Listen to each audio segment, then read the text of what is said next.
বাংলাদেশে যা হচ্ছে, যদি মমতা ব্যানার্জি আর দুটো ইলেকশন এখানে জেতেন, তাহলে পশ্চিমবাংলায় ওই দৃশ্য দেখতে পাবেন। বাড়িতে বসে ঠক ঠক করে কাঁপবেন, বাড়ির সামনে এরকম ঘটনা ঘটবে। ভারত বিরোধিতা চূড়ান্ত হচ্ছে, নিজেদের পার্লামেন্টকে ধ্বংস করে দিচ্ছে, মুজিবুর রহমানের বাড়ি ধ্বংস করে দিচ্ছে, লাইব্রেরি পুড়িয়ে দিচ্ছে, ছায়ানট সংস্থা, সাংস্কৃতিক সংস্থাকে পুড়িয়ে দেওয়া হলো, খবর কাগজের অফিসকে লুট করে পুড়িয়ে দেওয়া হচ্ছে, টিভি চ্যানেলের অফিসকে পুড়িয়ে দেওয়া হচ্ছে। এই একটা উন্মাদ জাতি মমতা ব্যানার্জি সেখানকার লোকেদের পশ্চিমবাংলায় নিয়ে আসেন। এই অনুপ্রবেশকারী, এই রোহিঙ্গা কারা? তারা ওদেরই রিশতেদার।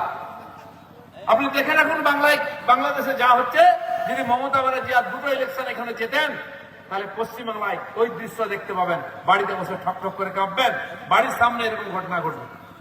তাই আমরা লড়াই করছি, পশ্চিমবঙ্গে কোনো অনুপ্রবেশকারী রোহিঙ্গাকে আমরা থাকতে দেবো না।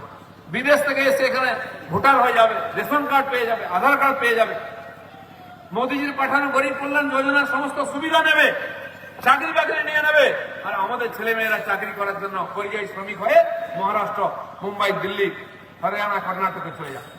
সেই পরিস্থিতি তৈরি হয়েছে। আর যান বাংলার বাইরে যে কোনো রাজ্যে যান, যে কোনো হোটেলে যান, যে কোনো কারখানায় যান, শ্রমিক দেখবেন বাঙালি। আমি গেলে চিনতে পারে, চলে আসে, দাদা একটা ছবি তুলবো। বলছে কি করছো এখানে? বলছে অটো চালাচ্ছে। কে বেয়ারের কাজ করছে হোটেলে, কে কলকারখানায় ছোট ছোট লেবারের কাজ করছে।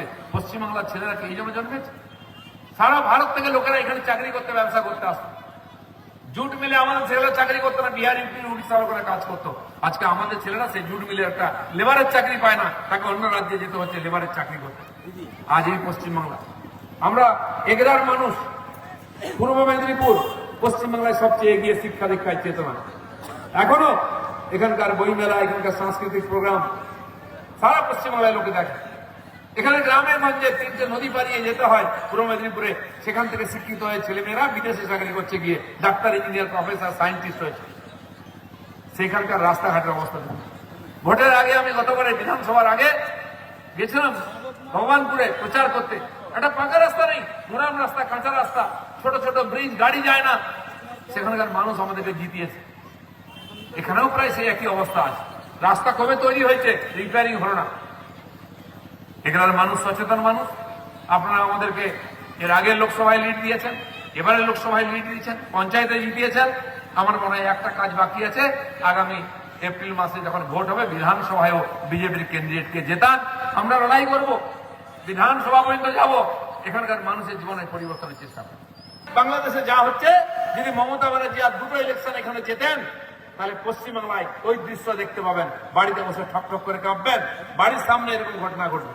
ভারত বিরোধিতা চূড়ান্ত হচ্ছে, নিজেদের পার্লামেন্টকে ধ্বংস করে দিচ্ছে, মুজিবুর রহমানের বাড়ি ধ্বংস করে দিচ্ছে, লাইব্রেরি পুড়িয়ে দিচ্ছে, ছায়ানট সংস্থা, সাংস্কৃতিক সংস্থাকে পুড়িয়ে দেওয়া হলো, খবর কাগজের অফিসকে লুট করে পুড়িয়ে দেওয়া হচ্ছে, টিভি চ্যানেলের অফিসকে পুড়িয়ে দেওয়া হচ্ছে।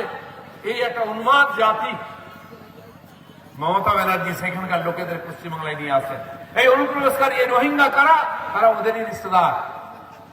আপনি দেখে রাখুন বাংলাদেশে যা হচ্ছে, যদি মমতা ব্যানার্জি আর দুটো ইলেকশন এখানে জেতেন, তাহলে পশ্চিমবাংলায় ওই দৃশ্য দেখতে পাবেন। বাড়িতে বসে ঠক ঠক করে কাঁপবেন, বাড়ির সামনে এরকম ঘটনা ঘটবে। তাই আমরা লড়াই করছি, পশ্চিমবঙ্গে কোনো অনুপ্রবেশকারী রোহিঙ্গাকে আমরা থাকতে দেবো না।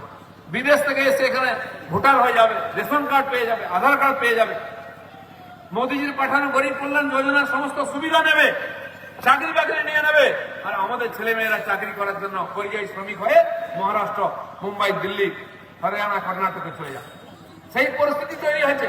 আর যান বাংলার বাইরে যে কোনো রাজ্যে যান, যে কোনো হোটেলে যান, যে কোনো কারখানায় যান, শ্রমিক দেখবেন বাঙালি। আমি গেলে চিনতে পারে, চলে আসে, দাদা একটা ছবি তুলবো। বলছে কি করছো এখানে? বলছে অটো চালাচ্ছে। কে বেয়ারের কাজ করছে হোটেলে, কে কলকারখানায় ছোট ছোট লেবারের কাজ করছে। পশ্চিমবাংলার ছেলেরা কি এই জন্য জন্মেছে?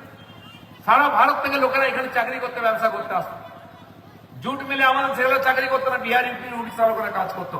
আজকে আমাদের ছেলেরা সেই জুট মিলে একটা লেবারের চাকরি পায় না, তাকে অন্য রাজ্যে যেতে হচ্ছে লেবারের চাকরি করতে।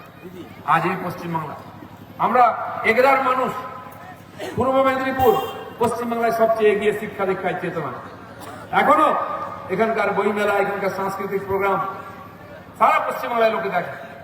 এখানে গ্রামে গঞ্জে 3টে নদী পাড়িয়ে যেতে হয় পূর্ব মেদিনীপুরে, সেখান থেকে শিক্ষিত হয়ে ছেলেমেয়েরা বিদেশে চাকরি করছে গিয়ে, ডাক্তার, ইঞ্জিনিয়ার, প্রফেসর, সায়েন্টিস্ট হয়েছে। সেখানকার রাস্তাঘাটের অবস্থা দেখুন।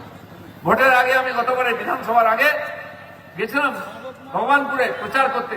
একটা পাকা রাস্তা নেই, মোরাম রাস্তা, কাঁচা রাস্তা, ছোট ছোট ব্রিজ, গাড়ি যায় না। সেখানকার মানুষ আমাদেরকে জিতিয়েছে। এখানেও প্রায় সেই একই অবস্থা আছে। রাস্তা কবে তৈরি হয়েছে, রিপেয়ারিং হলো না। এখানের মানুষ সচেতন মানুষ। আপনারা আমাদেরকে এর আগের লোকসভায় লিড দিয়েছেন, এবারের লোকসভায় লিড দিয়েছেন, পঞ্চায়েতে জিতিয়েছেন। আমার মনে হয় একটা কাজ বাকি আছে, আগামী এপ্রিল মাসে যখন ভোট হবে বিধানসভায়ও বিজেপির ক্যান্ডিডেটকে জেতান। আমরা লড়াই করব, বিধানসভা পর্যন্ত যাব, এখানকার মানুষের জীবনের পরিবর্তনের চেষ্টা করব।